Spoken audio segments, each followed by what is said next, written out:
구약성경 사무엘상 2장입니다. 27절부터 36절. 오늘은 영광의 무게 아래 살기, 이런 제목으로 말씀 나누려고 합니다. 잠깐 기도합니다. 사랑하는 주님, 우리가 이 시간에 또 사무엘상을 묵상할 때 우리의 마음에, 우리의 삶 가운데 우리가 주 앞에 어리석고 연약하게 한 것들을 회개하게 하시고 주님을 더 의지하고 존경하고 사랑하며 살 수 있는 거룩한 백성 되게 해 주시옵소서. 부탁하며 예수님의 이름으로 기도하옵나이다. 아멘.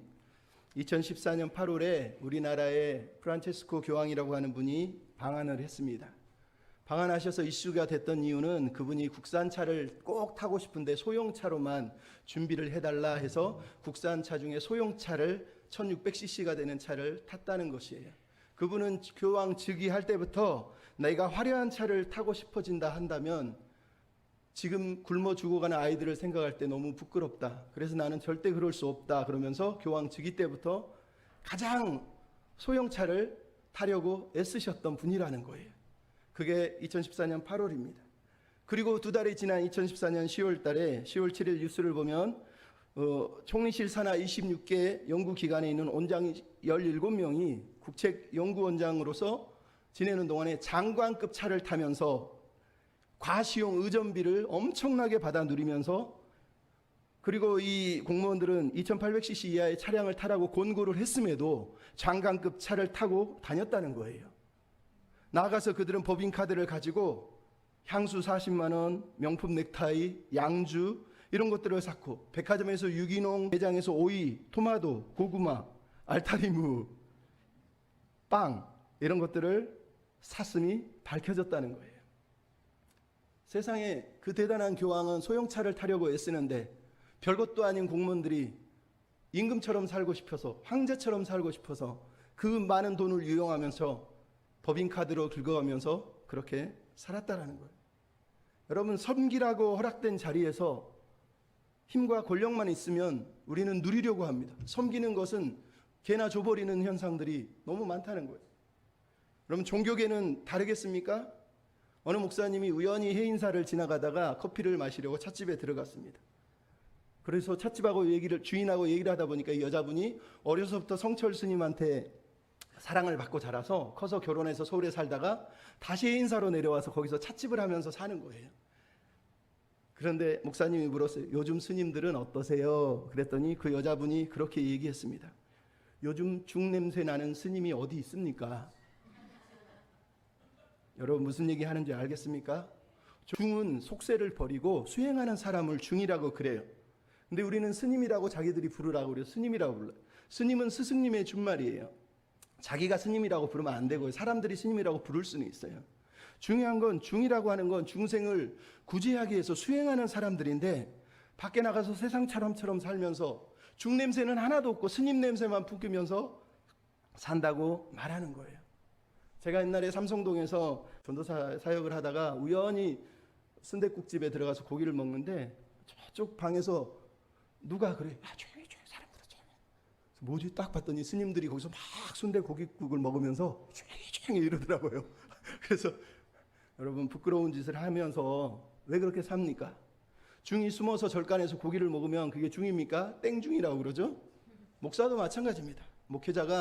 목회자께 못 사면 땡 목사예요. 땡이 뭐예요? 종 쳤다는 거예요. 끝났다는 거예요. 여러분, 우리가 그렇게 살아서야 되겠습니까? 스님도 마찬가지, 목사도 마찬가지. 특히 목회자는 예수의 길을, 십자가의 길을 쫓아 따라가는 사람인데, 목사에게 예수의 향기가 나지 않고 세상 냄새가 난다면 그것처럼 비참한 모습이 어디 있겠어요? 웨스트민스터 소요리 제1문답, 사람의 제일 되는 목적이 뭐라고 그랬습니까?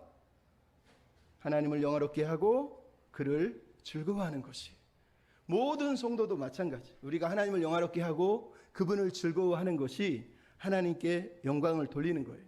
그래서 우리가 하나님께 영광을 구한다는 말을 할 때는 다들 아무도 거기에 대해서 의의를 제기하지 않습니다. 근데 문제는 하나님의 영광을 구하는 삶이 뭐냐는 거예요. 대체 하나님의 영광을 구한다고 말을 하는데 저게 정말 하나님의 영광을 구하는 건지 자기 영광을 구하는 건지 가만히 들여다보면 모호하다는 거예요. 대체 저게 하나님의 영광을 구하는 걸까? 자기 영광을 구하는 걸까? 너무 혼란스럽다는 거예요. 여러분, 양희송 목사라는 분이 한국 교회의 문제는 첫째 성직주의, 둘째 성공주의, 셋째 승리주의라고 그랬어요. 성직주의라는 말은 나만 거룩해, 나만 하나님과 가까워, 이렇게 생각하는 거예요. 그래서 교인들을 무시하는 거예요. 두 번째 성공주의예요. 나는 성공해야 되겠다는 거예요. 성공해야 되겠다는 거예요. 그래서 세 번째는 승리주의.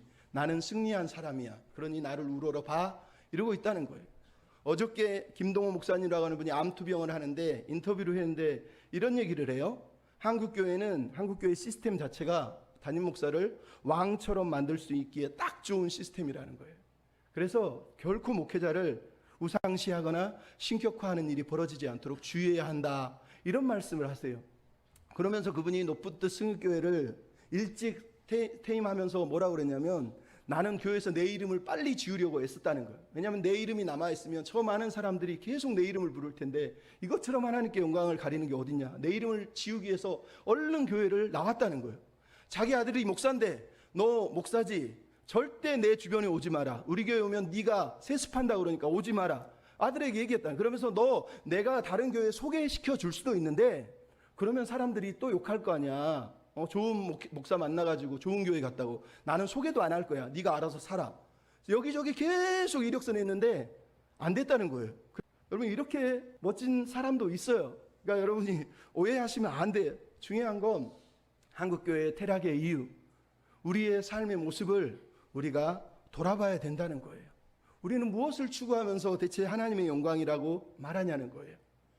제가 어저께 잠깐 병원에 입원을 해서 누웠다가 나왔는데 TV를 보는데 KBS2에서 이슈 픽, 샘과 함께라고 하는 방송이 나왔어요. 거기에 무슨 내용이 나왔냐면 2015년에 시리아 난민 때문에 전 세계가, 특히 유럽이 난리가 났는데 독일은 메르켈 총리가 우리는 100만 명을 받아주겠다 그러면서 2년 동안 무려 117만 명을 받아줬다는 거예요. 한국은 고작 예멘 난민 500명이 들어오는데 다 쫓아내고 2명만 받아줬는데 대체 왜 그런 일이 벌어졌냐는 거예요. 독일은 전범 국가예요. 자기들이 전쟁을 치른 죄를 알아요. 일본 놈들은 그런 거 깨닫지도 못하고 지금도 그러지만 자기들이 죄 지은 걸 알아요. 그래서 학교 교육을 일으킬 때마다 학교 교육 아니면 헌법에 이렇게 써 있어요. 인권은 불가침이다. 인간 존중에 대해서는 절대 우리는 불가침하다는, 그 누구의 인권도 짓밟으면 안 된다는 거예요. 철저하게 인권을 강조한다는 거예요. 나아가서 학교를 교육할 때마다 학교 교육을 가르치면서 아이들에게 성적, 등수 다 폐지했다는 거예요.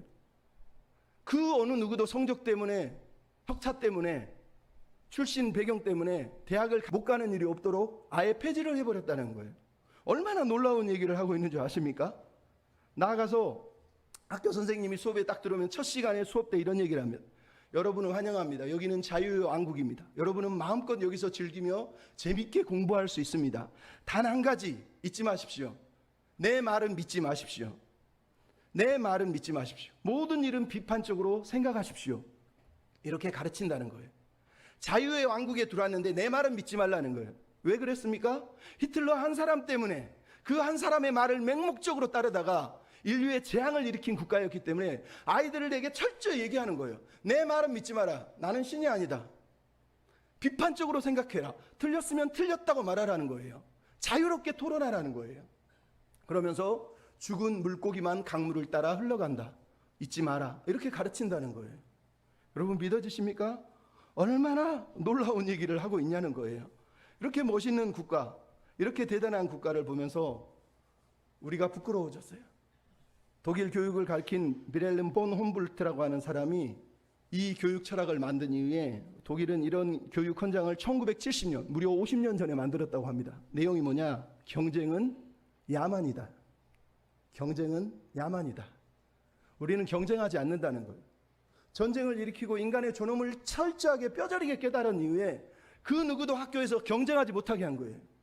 경쟁하지 마. 1등 하려고, 2등 하려고, 먼저 상 받으려고 애쓰지 마. 그냥 자유롭게 살면서 자유롭게 토론하면서 자유롭게 지내. 그랬다는 거예요. 여러분, 경쟁하지 않는데 행복합니까? 불행합니까? 독일이 후진국이 돼서 삽니까? 전 세계에서 여전히 1위예요. 1위인 이유는 딱 하나예요. 경쟁하지 않기 때문이라는 거예요. 근데 여러분, 우리나라 전 세계에서 가장 경쟁이 심한 나라가 대한민국이에요. 서로 1등 하려고, 남을 밟아 누르려고. 우리나라 교육 시스템은 아무리 바꾸려고 해도 다 뜯어고치지 않는 한 독일을 절대 따라갈 수가 없어요. 왜 이런 얘기를 합니까? 우리가 하나님을 믿는다고 하면서 세상 이념, 세상 시스템, 세상 개념을 다 들고 와서 교회에서도 경쟁하고 성공하려고 하고 승리하려고 하고 내가 남들보다 더 멋진, 내가 더 잘 나가는, 더 위대한 사람이 돼야 된다고, 그게 행복이라고 믿으면서 교회 생활을 한다는 거예요. 세상 냄새를 교회 안에 들고 와서 교회 안에서도 그 냄새를 풍겨가면서 힘들면, 어려우면 부끄러워서 숨고, 좀 잘 되면 와서 간증하면서 나 복 받았다고 까불고, 우리가 그런 삶을 살고 있지 않냐는 거예요. 슬프지 않습니까? 오늘 본문에 나오는 사무엘상 2장의 엘리의 집안을 보십시오. 갑자기 하나님의 사람이 나타나서 엘리의 집안을 심판하면서 엘리의 집안이 멸망할 거라고 오늘 본문에 하나님의 사람이 얘기해요. 멸망의 이유를 여러 가지 단어를 쓰지만 오늘 보면 29절에 30절에 딱 중요한 단어가 나오는데 그게 뭐냐? 중히 여기다, 존중히 여기다. 하나님을 존중히 여기다, 네 아들을 중히 여기다. 이 두 단어는 히브리어로 똑같은 말이에요. 카보드, 카바드, 무겁다, 영광스럽다, 귀하게 여기다, 이런 뜻이에요. 이게 무슨 얘기냐? 카바드, 카보드는 하나님의 영광을 얘기할 때 쓰는 단어예요. 무겁다, 중하다. 하나님의 영광이 얼마나 무거운 단어인지 아느냐는 거예요. 너에게 맡겨준 하나님이 허락한 이 삶이 얼마나 무거운지 아느냐는 거예요. 근데 이들은 하나님의 영광의 무거움을 모르고 가볍게 여기고 아들을 중히 여기고 아들을 무겁게 여기면서 살았다고 얘기하면서 이들을 심판하고 있다고 오늘 본문이 말하는 거예요. 여러분 나중에 시간 날 때 C.S. 루이스의 영광의 무게라는 책을 사서 꼭 보십시오. 그 책에 보면 그런 얘기가 나와요. 하나님의 영광의 무게가 얼마나 무거운지, 하나님의 영광을 아는 사람은 자기 등에 허락된 영광의 무게를 알기 때문에 겸손하지 않으면 그 짐을 지지 못한다는 거예요. 교만한 사람만이 영광의 무게를 짐을 지다가 등이 부러져서 죽을 거라는 거예요. 여러분 오늘 본문의 얘기가 그거예요. 하나님의 영광은 가볍지 않아요. 하나님의 영광은 무거운 거예요. 우리에게 허락한 하나님의 영광은 중한 거예요. 근데 우리가 이걸 가볍게 여기기 때문에 우리 인생이 망가진다는 거예요. 그럼 여러분 하나님을 위해 살고 싶습니까? 하나님의 영광을 위해 정말 살고 싶습니까? 그러면 하나님의 영광의 무게가 얼마나 무거운지를 알아야 돼요. 그 영광의 무게 아래 살아가는 삶이 어때야 되는지를 잊지 말아야 돼요. 오늘 본문에 그거를 얘기합니다. 따라서 합시다. 은혜를 잊지 말아야 합니다. 하나님의 영광의 무게 아래 살려면 여러분 은혜를 잊지 말아야 합니다. 오늘 보면 27절은 갑자기 선지자가 나타납니다. 하나님의 사람은 선지자를 부르는 옛말입니다. 근데 무명입니다. 여러분 엘리의 시대가 막을 내리고 사무엘과 다윗의 시대를 열어 제끼는 이 위대한 선지자의 이름을 오늘 본문은 언급하지 않습니다. 마치 세례 요한이 예수님을 보면서 나는 예수님의 신발끈을 풀기도 감당할 수 없습니다 라고 말하는 것처럼, 신발끈을 푸는 사람은 종이에요. 근데 자기는 종보다 못한 노예라고 세례 요한이 말하면서 예수님을 높였던 것처럼 이 사람은 자기 이름을 아예 삭제하면서 있어요. 왜 그래요? 자기를 부르신 분이 누군지, 내가 무엇을 위해 부름받았는지, 내가 무엇을 해야 하는지를 정확하게 아는 사람이고 그것만을 행하고 떠나고 있는 사람이라는 걸 우리에게 들려주려는 거예요. 하나님이 누구셨는지, 나를 왜 부르셨는지 그 사명만 감당하고 등장했다가 아름답게 퇴장하는 사람을 보라는 거예요. 이 사람은 은혜의 사람이에요. 그 사람이 27절에 엘리와 엘리의 집안을 죄를 책망하면서 첫 번째 뭐라고 그랬어요? 출애굽 후에 엘리의 집안의 소명을 언급하고 있어요. 이스라엘이 출애굽을 하고 나서 하나님이 그 많은 사람들 중에 엘리 집안, 레위 자손 중에 이 아론 자손을 제사장으로 택한 것을 지금 언급한다는 거예요. 너희를 내가 왜 불렀는 줄 아느냐? 이 제사장 직분을 맡긴 걸 너희가 잊어버린 건 아니니? 이 말을 지금 하고 있다는 거예요. 여러분 레위가 누군지 아세요? 야곱의 12아들 중에 레위라고 하는 아들이 있어요. 근데 이 레위가 자기 여동생 디나가 세겜에서 폭행을 당할 때 자기 형 시므온과 가가지고 칼 들고 가가지고 세겜 사람을 다 칼로 도륙내서 죽여버립니다.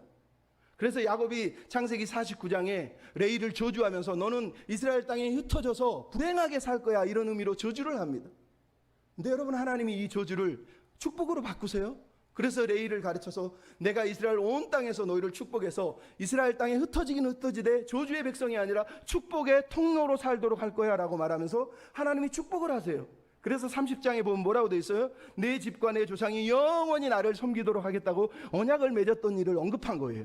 그 언약이 이제는 깨져서 나는 너희를 다시는 그렇게 하지 않겠다. 영원한 언약은 깨졌다라고 얘기하는 거예요. 여러분 이게 무슨 말이에요? 저주받은 백성을, 한 가문을 하나님은 은혜의 통로로 삼으시고 축복의 통로로 삼으셔서 나를 섬기는 직분, 영광의 직분을 만기셨다라고 얘기하는 거예요. 이것보다 더 영광스러운 일이 어딨냐는 거예요. 근데 이들이 이 영광스러운 언약을 버렸다는 거예요. 이 제사장 직분을 소홀히 여겼다는 거예요. 그럼 오늘 본문의 제사장이 28절 29절에 누구라고 얘기합니까? 첫째는 제단에 오른다는 거예요. 제단에 오른다는 게 뭐예요? 백성이 제물을 들고 오면 백성이 제단으로 못 들어가요. 제사장이 대신 죽어야 할 제물을 들고 자기조차 중재자가 돼서 백성들의 죄를 대신 담당해서 나도 죽을 수밖에 없는 존재라는 걸 끌어안고 제단으로 올라가는 사람이에요. 즉 생명을 내어드리면서 하나님께 나아가는 사람이라는 얘기를 하는 거예요. 두 번째는 제단에 분향한다는 것. 백성들의 기도, 백성들의 아픔, 고통을 다 끌어안고 하나님 앞에 대신 그 아픔을 짊어지고 올라가는 사람이라는 거예요. 나가서 에봇을 입는 사람이에요. 에봇은 우림과 둠민이 붙어 있어서 이걸 가지고 하나님의 뜻을 물어보고 율법을 가르치고 하나님 뜻대로 살도록 가르치는 사람이라는 뜻을 얘기하는 거예요. 마지막으로 제사장에게 모든 화제를 주셨다라고 오늘 본문이 얘기합니다. 모든 제물을 주셨다고 29절 예물을 주셨다고 얘기합니다. 즉 하나님이 이들은 직업도 없고 가진 것도 없지만 백성들이 드린 것을 가지고 그 중에 갈고리에서 걸려낸 것만 소유하고 아무 것이 걸리든지 감사하면서 받는, 지난도 얘기했지만 그런 감사하는 직분을 받은 백성으로 삼으셨다고 말하는 거예요. 그러니까 제사장 직분 자체는 이미 복받은 직분이에요. 그게 선물이기 때문이에요. 나 제사장이 됐으니 이제는 잘되게 해주시는, 그건 가짜고요. 그냥 제사장 된 게 복이라고 말하는 거예요. 근데 이 사람들이 어떻게 했다는 거예요? 29절에 제물과 예물을 발로 밟았다는 거예요. 발로 밟았다의 히브리어의 정확한 의문은 발로 걷어찼다는 거예요. 여러분, 하나님이 영광의 직분을 허락해 주셨는데 그 저주받을 가문을 영광의 축복의 통로로 세워주셨는데 그 은혜를 잊어버리고 하나님이 허락한 제사장 직분을, 겉으로는 제사장 직분을 하지만 실제로는 발로 걷어찼다는 거예요. 이미 2장 17절에 얘기했지만 하나님의 예배, 여호와의 제사를 멸시했다고 말하는 거예요. 어떻게 멸시했다고 그랬습니까? 예배를 안 드렸다고 말한 게 아니에요. 하나님께 예배를 드리면서 그거를 자기 이익을 위한 도구, 자기 탐욕을 채우는 도구로 예배를 사용하고 백성들을 조작하면서 예배를 드렸다고 얘기를 하는 거예요. 이게 하나님이 가지신 아픔이고 하나님이 느끼시는 슬픔이라는 거예요. 여러분, 하나님 말씀은 분명한 거예요. 하나님이 누구신지, 나를 왜 부르셨는지, 무엇을 위해 부르셨는지를 잊어버리면 안 돼요. 제사장 얼마나 위대한 직분입니까? 감히 나 같은 사람을 목사로 부르다니 얼마나 감사합니까? 그것만으로 감사한 거예요. 근데 그걸로는 안 돼요. 이제 목사 됐으니 더 아름답고 놀라운 거 주세요. 여러분, 그렇게 살면 무너진다니까요. 이게 오늘 본문이 말하는 것 아닙니까? 얼마나 어리석습니까? 우리는 얼마나 무지합니까? 제가 목사 얘기했다고 그래서 목사 얘기만 하라고 그러면 이 본문은 우리에게 하는 얘기예요. 여러분, 우리가 얼마나 은혜를 빨리 잊어버리는 사람이냐는 걸 잊지 말라는 거예요. 교회 안에 와서 여전히 욕망에 붙들려서, 탐욕에 붙들려서 세상 냄새 펄펄 뿔끼면서 말로는 기도하고 예배하면서 세상 것 나도 갖고 싶어요, 누리고 싶어요, 하나님 왜 그래요 원망하면서 그렇게 우리가 서 있다면 우리는 엘리야하고 전혀 다를 바가 없는 사람들이에요. 여러분, 손양원 목사님이라고 하는 분이 계세요. 일제치하에서 5년 동안 하나님 믿는다고 감옥살이 하다가 나중에 풀려났는데 또 북한이 쳐들어와서 또 고초를 당하다가 결국은 도망갔는데 예양원에서 자기 성도들이 너무 불쌍해서 도망가자는 손길을 뿌리치고 다시 교회로 돌아와서 순교를 당하신 분이 손양원 목사님이세요. 여러분이 잘 알지만 1948년 10월 19일에 요순 반란 사건이 일어난 후에 자기 아들 동인이와 동신이가 안재선이라고 하는 북한 공산당, 진짜로 북한 사람은 아니지만 그 사람에 의해서 처형을 당합니다.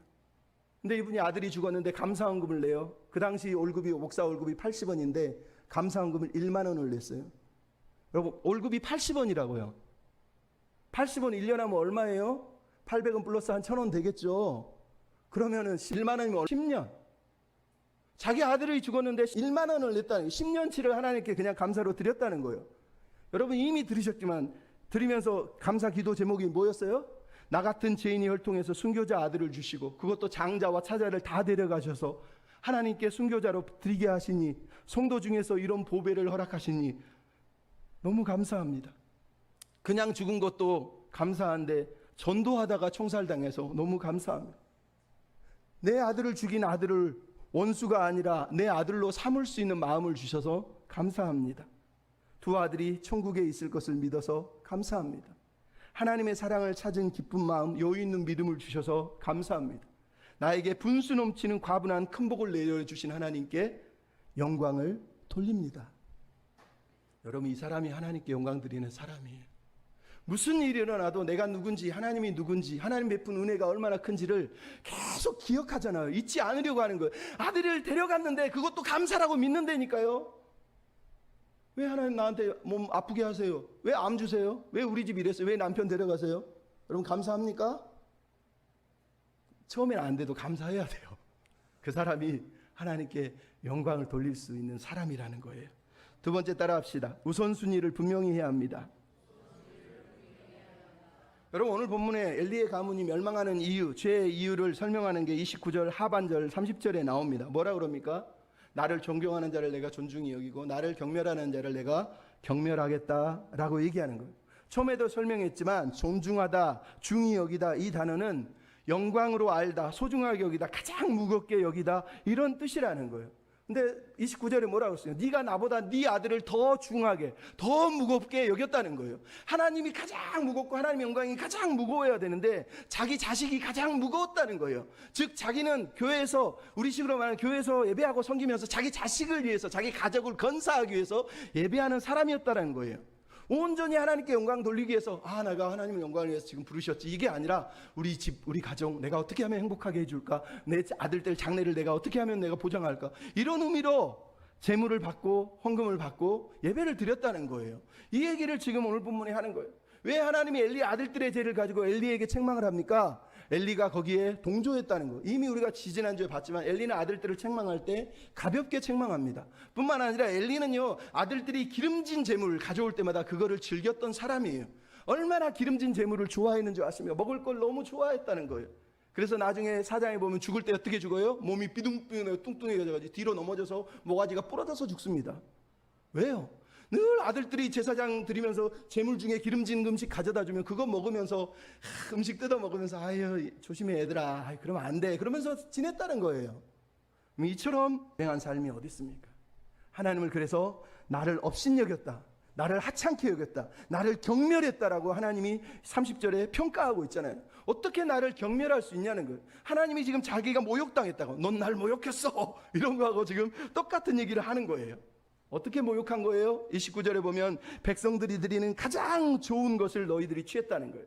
이 가장 좋은이라고 하는 히브리어 레스트는 베레스트라고 하는 창세기의 태초에라고 하는 히브리어 단어가 베레스트에서 배는 전치사니까 빼면 레스트예요. 처음이라는 얘기가, 첫 것이라는 얘기, 가장 최선의 것, 최고의 것이라는 뜻이에요.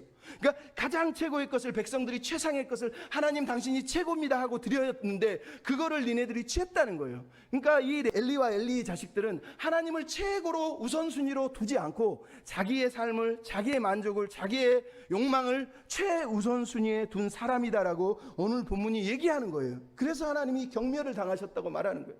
하나님을 섬긴다고 하면서 하나님을 최우선에 두지 않고 자기 욕망을, 자기 자식들을, 자기 가족을 최우선순위에 뒀다고 오늘 본문이 우리에게 말하고 있단 말이에요. 그래서 여러분이 이 본문을 보면서 여러분이 우선순위를 제대로 살피실 줄 알아야 돼요. 그럼 엘리가 성막에서 예배를 드리면서 하나님, 나 하나님 1번인 거 아시죠? 그렇게 하나님께 예배 드렸지만 실제로 집에서는 하나님이 1번이 아니었다는 얘기를 하는 거예요. 늘 말씀드리잖아요. 우선순위가 뭐라고요? 하나님이 1번이라는 얘기. 어디서? 교회에서? 아니요. 교회에서도, 집에서도, 직장에서도, 학교에서도, 친구를 만날 때도 모든 장소에서 1번이어야 된다는 거예요. 그게 우선순위라는 거예요. 근데 엘리는 뭐예요? 교회에서는 내가 하나님께 영광 돌리고 우선순위 하나님 1번이에요. 그래서 막 예배 드렸는데 집에 가서는 자기가 1번이에요. 자기 권력, 자기 명예, 자기 힘 자랑하면서. 직장에 가면 자기가 1번이에요. 하나님이 아니에요. 아니면 상사가 1번이겠죠. 여러분, 그런 식으로 살았다고 오늘 본문이 말을 하고 있는 거예요. 하나님은 그거를 경멸당하셨다고 느끼시죠. 여러분의 삶의 우선순위는 교회에서만 하면 안 돼요. 예배 드릴 때만 하나님 섬기는 것처럼 하면 안 돼요. 가정에서, 학교에서, 직장에서 여러분 하나님을 정말 인정하지 않으면 우리는 하나님을 경멸하는 사람하고 똑같다는 걸 잊으면 안 됩니다. 하나님을 가장 우선으로 섬긴 사람이 누굽니까? 바로 창세기 22장 12절에 나오잖아요. 아브라함. 하나님이 아브라함이 뭐라 그랬어요? 네 아들 네 독자라도 아끼지 아니하고 나를 경외하였으니. 경외라는 야레라고 하는 단어는 하나님을 경외하다, 두려워하다. 야레와 카바드는 똑같은 거예요. 하나님을 경외하고 두려워하고 하나님을 가장, 하나님의 영광의 무거움을 깨달아 알기 때문에 그 하나님을 최우선으로 가장 소중한 분으로 섬기고 있기 때문에 하나님 앞에서 보여드리는 열렬한 사랑, 그 모습을 말하는 거란 말이에요. 아브라함은 철저하게 하나님만을 일본으로 자기 아들 독자까지도 내어드릴 수 있었다고 얘기하잖아요. 근데 엘리는 뭐라고요? 하나님, 내 아들들이 더 중요해요. 이랬다고 오늘 본문이 말하는 거예요. 그래서 여러분이 여러분의 인생의 우선순위를 점검하십시오. 내 우선순위가 정말 하나님이 맞습니까? 저는 목사다 보니까 목사들에 대한 책을 읽게 되는데, 제가 병상에서 잠깐 읽은 책 중에 유진 피터슨이 젊은 목사에게 보내는 편지라고 하는 책을 썼어요. 그 책을 읽는데 이런 얘기를 해요. 목사는 이끄는 자가 아니라 따르는 자라는 걸 잊지 말라는 거예요. 따르는 자, 예수님은 언제나 follow me, 나를 따르라고 말하셨지 이끌으라고 말한 적이 없다는 거예요. 제발 예수님을 따르는 자가 되라는 거예요. 따르지 못하면서 왜 이끌려고 하느냐는 거예요. 두 번째는 기능적, 실용적 전문가가 아니라 영혼을 다루는 사람이 되라는 거예요. 기능적으로, 실용적으로 뭔가 효과 있고 잘 되는 거 가르치고 기도 응답 받는 거, 성공하는 거, 축복 받는 거, 그딴 거 하지 말고 영혼을 다루고 상한 마음을 다루라는 거예요. 세 번째는 교회를 성장시키기 위해서 목사가 있는 게 아니라 영혼을 성장시키기 위해서 목사가 있다는 거예요. 제발 잊지 말라는. 그럼 목회자의 존재는 영혼을 성장시키는 거지 교회를 성공시키는 게 아니에요. 교회는 성공 안 해도 돼요. 성장 안 돼도 돼요. 안 될 수도 있어요. 하지만 내게 허락한 한 영혼만 성장하면 하나님은 한 영혼을 기뻐하시지 않습니까? 마지막으로 세상 문화에 저항하면서 실패자로 살라는 거예요. 세상 이념, 세상 사상 다 끌고 들어와서 나도 성공하면서 살려고 하지 말고, 세상은 성공자라고 말해도 나는 차라리 실패자가 돼서 하나님만 섬기는 사람으로 살아야 된다고 얘기를 하는 거예요. 이 책을 읽으면서 박대영 목사라고 하는 분이 이 책을 읽으면서 엉엉 울면서 내가 그동안 목사를 헛살았구나 그러면서 엉엉 울었다고 글을 써놨더라고요. 제가 그걸 보면서 사실 저도 그렇게 못 삽니다. 죄송하지만. 그래서 저도 마음이 아파요. 근데 여러분, 이런 글을 읽어드리는 이유는 우리도 그렇다는 거예요. 우리도. 여러분은 왜 예수님을 믿습니까? 여러분은 예수님을 따라 살아갑니까? 여러분은 여러분의 영혼에 관심이 있습니까? 아니면 여러분 자신과 재산과 경제적인 이익에 관심이 있습니까? 여러분, 여러분의 영혼의 상함들을 하나님 앞에 맡겨드리면서 세상의 실패자라 할지라도 하나님 앞에서는 하나님이 기뻐하는 존재로 살려고 애쓰고 있냐는 거예요. 하나님이 앞에 물어보셔야 돼요. 1924년 파리 올림픽에서 금메달을 땄던 에릭 리델이라고 하는 사람이 있어요. 여러분 많이 들으셨을 거예요. 이분은 파리 올림픽에 참가를 했는데 100m 선수인데 주일날 경기가 있었어요. 이분은 주일날 예배를 드려야 된다는 생각 때문에 올림픽 선수 국가대표가 100m 참가하지 않고 교회 예배 드리러 갔어요. 거기 가서 설교까지 했어요. 설교를 부탁해서. 난리가 난 거죠, 국가에서는. 근데 그 다음날 400m 경주가 있었는데 400m 출전 선수가 아팠어요. 그래서 에릭 리델이 대신 뛰게 됐는데 100m 선수는 400m 너무 길어서 못 뜁니다. 1등도 못 해요. 근데 이 사람이 뛰었는데 1등을 하게 돼요. 놀라운 일이 벌어진 거예요. 근데 1등 하기 전에 자기를 코치하고 안마를 해주던 체크하던 사람이 와가지고 쪽지를 하나 줬어요. 그 쪽지에 써있는 글이 우리가 읽은 30절 하반절 말씀이에요.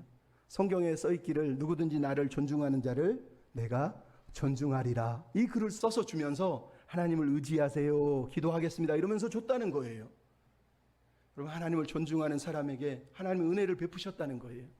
근데 놀라운 건 이분이 그 금메달리스트가 나중에 중국 선교사로 나가서 죽을 때까지 중국에서 선교 사역을 했다는 거예요. 자기 아버지가 선교사였는데 아버지를 따라 중국에 가서 중국 사람을 섬기기 위해서 그 영의 물질 영광 다 내려놓고 거기 가서 중국 사람과 똑같은 옷을 입고 똑같은 머리를 하고 아이들을 만나서 가르치고 치료하고, 그러다가 일본 전쟁에 의해서 연합군 포로가 돼서 포로로 잡혀 있었어요. 제가 저번에도 얘기했잖아요. 랭던 길키라는 사람이 산둥수연서라는 책을 썼는데 거기 보면은 연합군 1,400여 명이 잡혀가지고 사는데 너무 자유롭게 살았어요. 그래서 사람들이 다 우린 자유롭다 행복하다 이랬는데 나중에 시간이 지나다 보니까 인간의 악이 어디 갑니까? 서로가 서로를 물어뜯고 욕심 부리며 자기 그 포로들끼리 싸우고 있더라는 거예요. 근데 랭던 길키는 무신론자인데 가만히 보니까 에릭 리델이라고 하는 한 사람만 유일하게 하나님을 섬기고 하나님을 믿고 모든 사람 앞에 친절하게 얼굴에 인상도 쓰지 않고 아이들부터 어른까지 섬겨가면서 그렇게 철저히 믿음의 모습을 보이다가 결국은 순교를 하더라는 거예요. 그걸 보면서 깜짝 놀랐다는 거예요. 그 사람 삶을 다룬 책이 다른 책도 있는데 그 책 제목이 영광을 위하여, For the Glory. 거기 보면 이런 얘기가 있어요. 그 사람은 마치 올림픽 경기장에서 우승했던 그 우승보다 하나님을 위해서 사는 삶이 가장 귀하다고 믿고 모든 나머지를 행복이나 안락을 다 버려두고 온 사람 같았다. 그 사람에게 가장 중요한 건 겸손이었다. 그는 하나님을 섬기는 일을 달리게 하는 것보다 더 우위에 둔 사람이었다. 하나님의 영광을 다른 것보다 더 중요하게 여긴 사람이 어디 있을까? 이 사람을 보면 알 수 있다. 이러면서 책의 말미에 이 글을 써놨단 말이에요. 놀랍지 않습니까? 여러분, 우리도 그런 사람이 돼야 돼요. Only live for the glory, love for the glory, run for the glory, fight for the glory. 하나님을 위해서 살고 뛰고 싸우고 살아내는 우리가 되어야 되지 않겠습니까? 마지막 따라서 합시다. 하나님의 비전에 헌신해야 합니다. 오늘 31절로 36절은 무거운 책망이에요. 엘리 집안을 그냥 폭삭 망하게 만들겠다는 거예요. 팔을 다 끊어버려서 노인도 없게 하겠다. 31절 32절이에요. 대를 끊겠다는 거죠. 33절 내용은 제사장이 몇 명이 유지되다가 결국은 요절하고 아들들도 같은 날 죽을 걸 네가 볼 거야 라고 말씀을 하고 있는 거예요. 실제로 아들들이 죽는 걸 알게 되잖아요. 그러니까 엘리 집안은 말 그대로 하나님을 존중하지 않다가 폭삭 망했다는 걸 알 수 있어요. 근데 이 심판의 핵심 내용이 뭡니까? 35절 36절에 나오죠. 하나님은 충실한 제사장을 세우실 거라는 거예요. 말 그대로 하나님이 원하는 건 충실한 제사장이지 땡 제사장이 아니라는 거예요.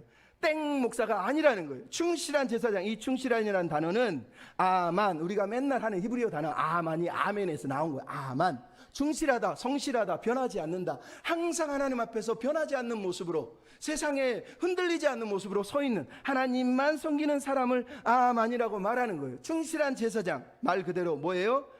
바로 이어서 얘기했잖아요. 하나님의 마음과 뜻을 따라 사는 사람이다라고 오늘 본문이 얘기하고 있지 않습니까? 35절에 하나님의 마음과 뜻을 따라 사는 사람. 하나님이 원하는 사람이 그 사람이. 사무엘사가 주구장창 말하는 게 뭐예요?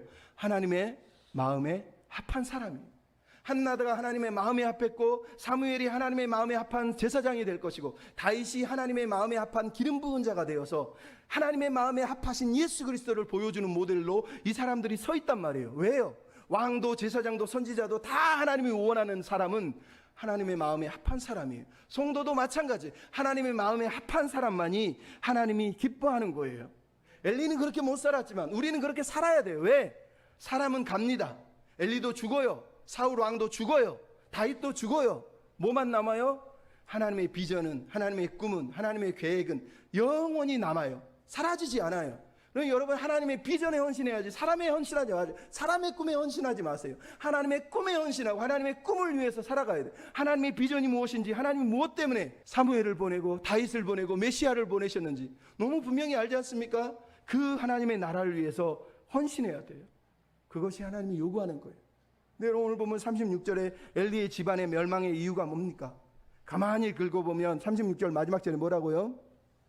내 집에서 은 한 조각과 떡 한 덩이를 위하여 엎드려서 떡 조각을 먹게 해달라고, 떡 달라고 비는 사람들이 나올 거라는 거예요. 그럼 이게 무슨 얘기예요? 네가 하나님의 영광을 위해 살지 않고 네 밥그릇 채우기 위해 살았으니 너는 평생 밥그릇 구걸하면서 제발 떡 한 조각만 먹게 해주세요. 나 제사장 돼서 떡만 먹고 살게 해주세요. 그러면서 제사장직을 구걸하며 밥그릇 구걸하는 인생으로 살게 될 거라고 오늘 본문이 얘기하는 거예요. 하나님의 집에서 그 엄청난 은혜의 선물을 무시하고 경멸하니까 하나님이 너 밥그릇 구걸하면서 밥그릇 싸움하면서 살았지? 그래, 너 죽을 때까지 그러면 구걸하다 살아봐. 이렇게 지금 말씀을 하고 있는 거예요. 그럼 얼마나 비참합니까? 그러면 이 땅의 교회가 좀 죄송하지만 매일 뭐 하고 있어요? 밥그릇 싸움하고 있습니다. 총회장 되려고 대형 목사들은 공금 횡령하고 비자금에 차명계좌 만들고, 우리 교회가요 저기 봉천동에 있다가 여기로 넘어온 이유가 뭐냐면 올로 목사가요 세상에 교회 성도들 이름 차명계좌 5개인가 만들어가지고 뒤에서 공금 횡령해가지고 교회가 박살이 났어요. 그래서 우리 목사님이 그 처절한 고통을 안고 여기까지 온 거예요. 그래서 여기서 교회를 다시 시작한 거란 말이에요. 여러분, 그렇게 사는 사람들이 정상입니까?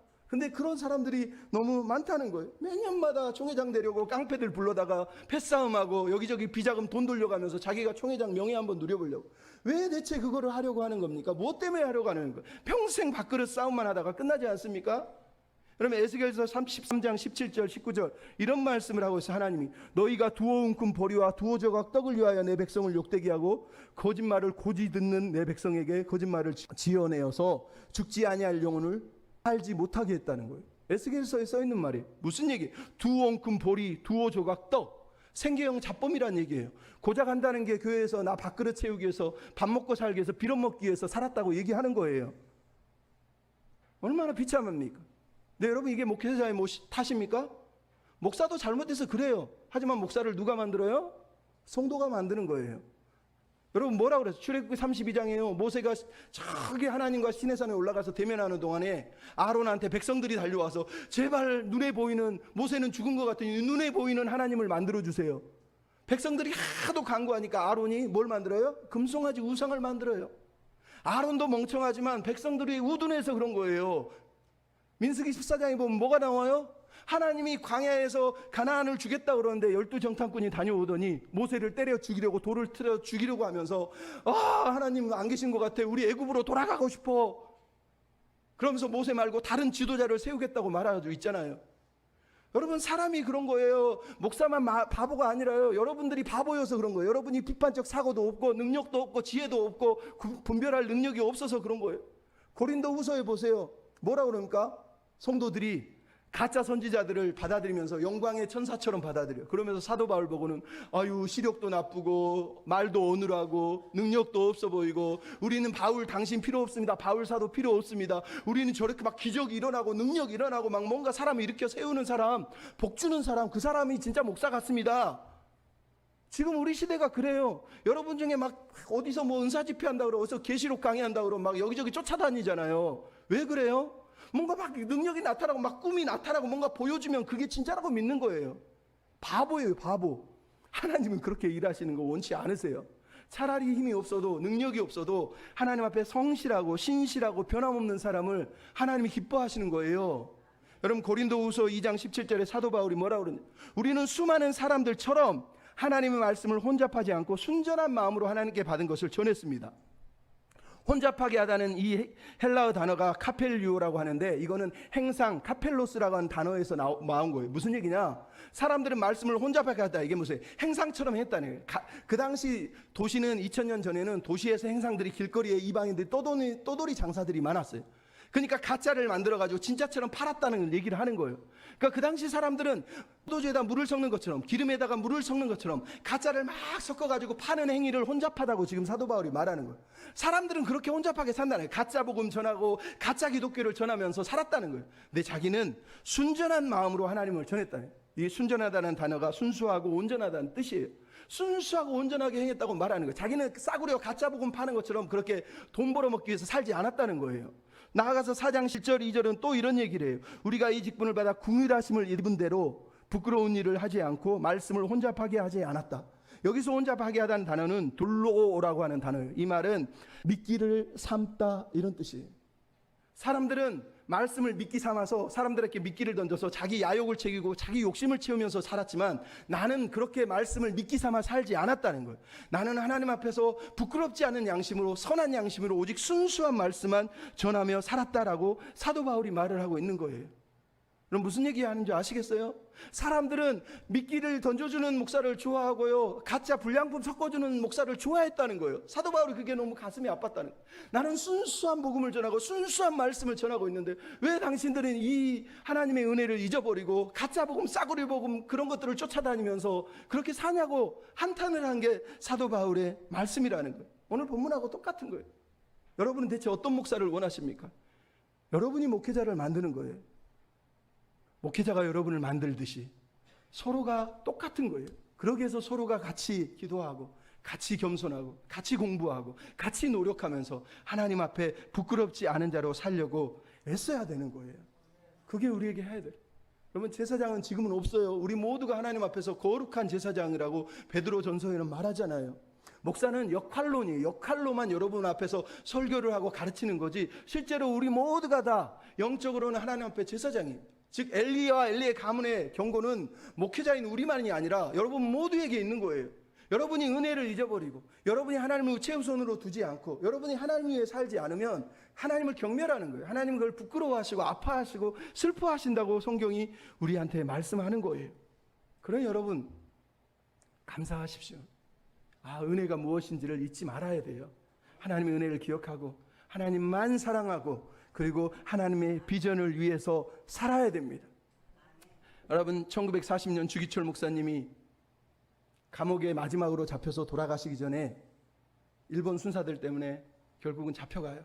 일본 놈들 때문에 결국은 목사도 파직을 당하고 끌려갑니다. 근데 끌려가기 전에 마지막 설교를 이렇게 했어요. 아모스 8장 11절 12절을 읽으면서 주님을 위하여 이제 당하는 이 수역을 내가 피하여 이 다음 주님이 너는 내 이름과 내 평안과 내 즐거움을 다 받아 누리고 내가 준 고난의 자는 어찌하고 왔느냐 물으시면 내가 무슨 말을 하겠습니까? 주님을 위하여 져야 할 이 십자가, 주님이 주신 이 십자가를 내가 피하였다가 주님이 이 다음에 너는 내가 준 십자가를 어찌하고 왔느냐 물으시면 내가 어떻게 주님의 얼굴을 배울 수 있겠습니까? 오직 나에게는 일사각오가 있을 뿐입니다. 그러면서 감옥을 향하여 갔습니다. 그리고 1940년 5월에 감옥에 들어가니까 부인 오정모 사모님이 찾아와서 그랬어요. 나는 당신을 정말 사랑해요. 하지만 주님께 사랑하는 만큼 사랑하지 못해요. 이 말을 절대 잊지 마세요. 순교하시기 전에 또 찾아오셨어요. 감옥에 있는 남편에게 얘기했어요. 당신은 꼭 승리해야 됩니다. 이 붉은 벽돌 문 밖으로 나오시면 안 됩니다. 남편이 그랬습니다.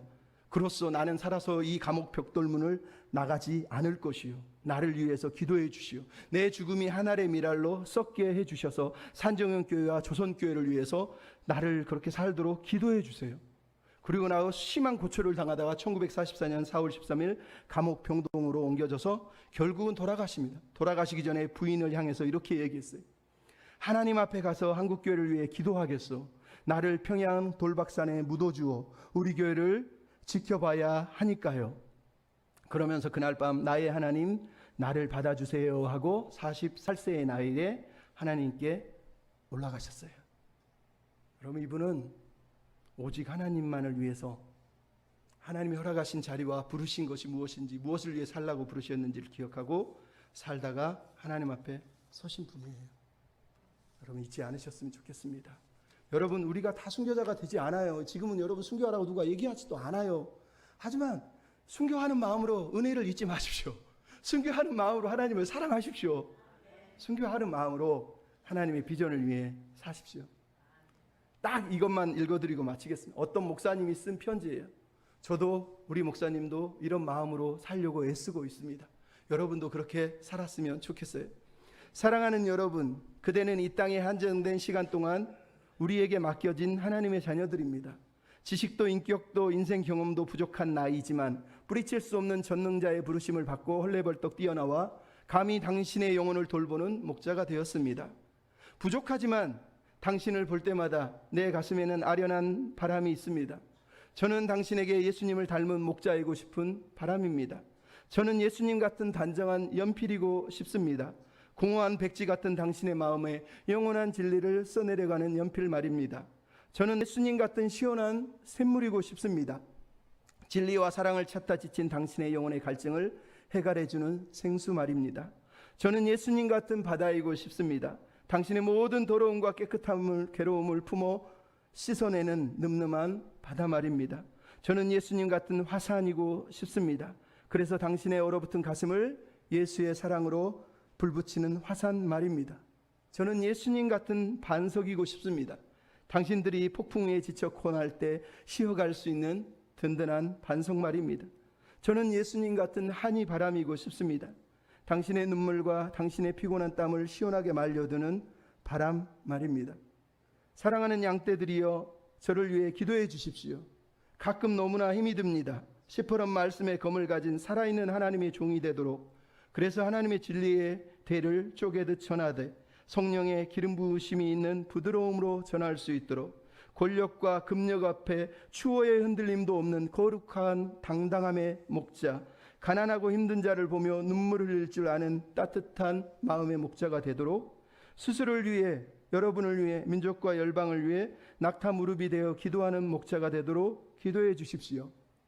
사랑하는 양떼들이여 가끔씩 커가는 아이를 보는 어미의 즐거움을 헤아릴 수 없듯이 조금씩 하나님 안에서 진리를 잡아가는 여러분을 보는 것이 저의 소망과 기쁨의 전부입니다.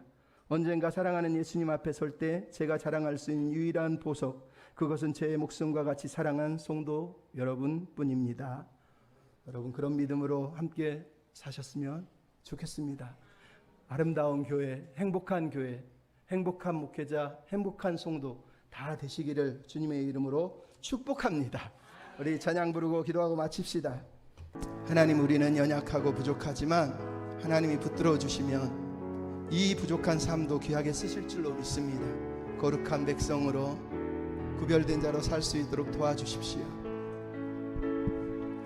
내 손에 들려있는 지팡이 사용하셔서 주님만이 주 되심을 나타내소서. 맡겨주신 사명을 감당할 힘을 주시고 주 이름만 높이게 하소서. 완악한 세상에서 믿음을 지키는 자로 선하신 주 의지하여 살게 하소서.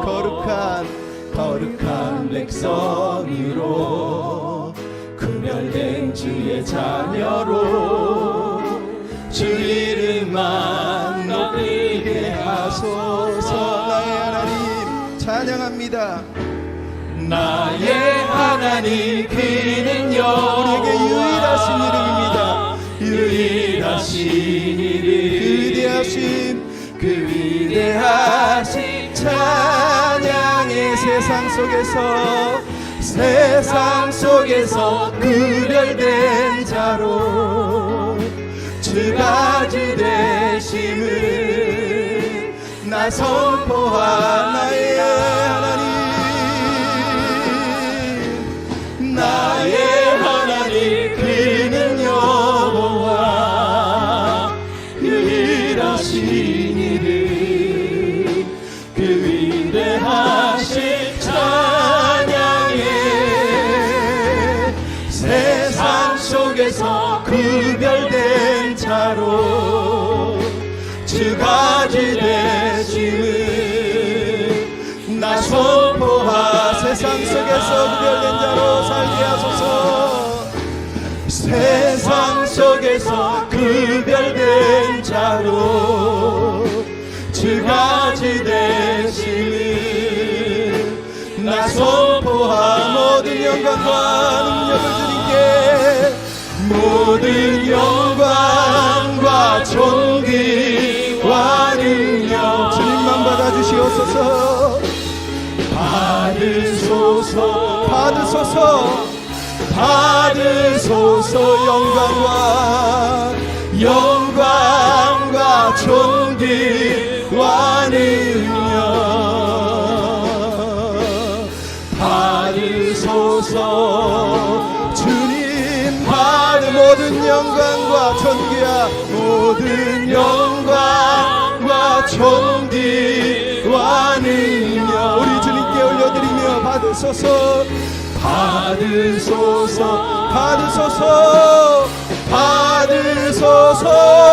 모든 영광과 존귀와 능력 받으소서. 주님만 홀로 그리스도